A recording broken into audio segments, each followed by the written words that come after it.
সময়ের মধ্যে driving licence ও fitness certificate নবায়ন না করলে তা বাতিল করা হবে বলে জানিয়েছেন সড়ক পরিবহন মন্ত্রণালয়ের উপদেষ্টা মোহাম্মদ ফয়জুল কবির খান।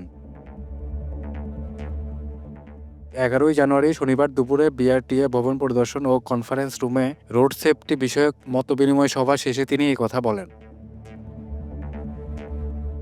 ফয়জুল কবির খান বলেন, ড্রাইভিং লাইসেন্স ও ফিটনেস সার্টিফিকেট রিনিউ করার ক্ষেত্রে আগে থেকে বিআরটিএ মেসেজ দেবে। তখন সেখানে জানিয়ে দেওয়া হবে কোন সময়ের মধ্যে লাইসেন্স ও ফিটনেস রিনিউ করতে হবে। যদি ওই সময়ের মধ্যে লাইসেন্স রিনিউ না করা হয় তাহলে সেটা বাতিল হয়ে যাবে।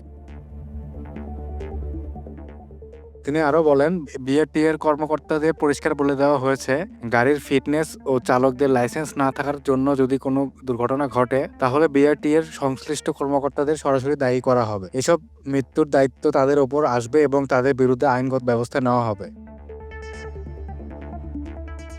এ সময় সড়ক উপদেষ্টা বলেন, সড়ক দুর্ঘটনা কমাতে এবং ড্রাইভিং লাইসেন্স ও গাড়ির ফিটনেস বিষয়ে কি করতে হবে, কে করবে, কিভাবে করবে, কতদিনের মধ্যে করবে, সেটি করতে কি প্রয়োজন হবে সেটার একটি ম্যাট্রিক্স আমরা দাঁড় করিয়েছি, সেটা আমরা মনিটরিং করব।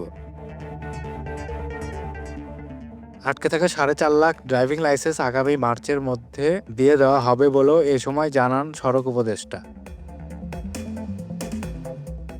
তিনি আরও বলেন, ড্রাইভিং লাইসেন্স ও ফিটনেস ইস্যু করার প্রক্রিয়া অনেক জটিল, তাই এখন থেকে লাইসেন্স দেওয়ার ব্যবস্থাটা সহজ এবং কার্যকরী করা হবে। এই জন্য আমরা প্রথমে চালকদের প্রশিক্ষণের উপর জোর দিয়েছি, আমরা চালকদের প্রশিক্ষণের ব্যবস্থা করব।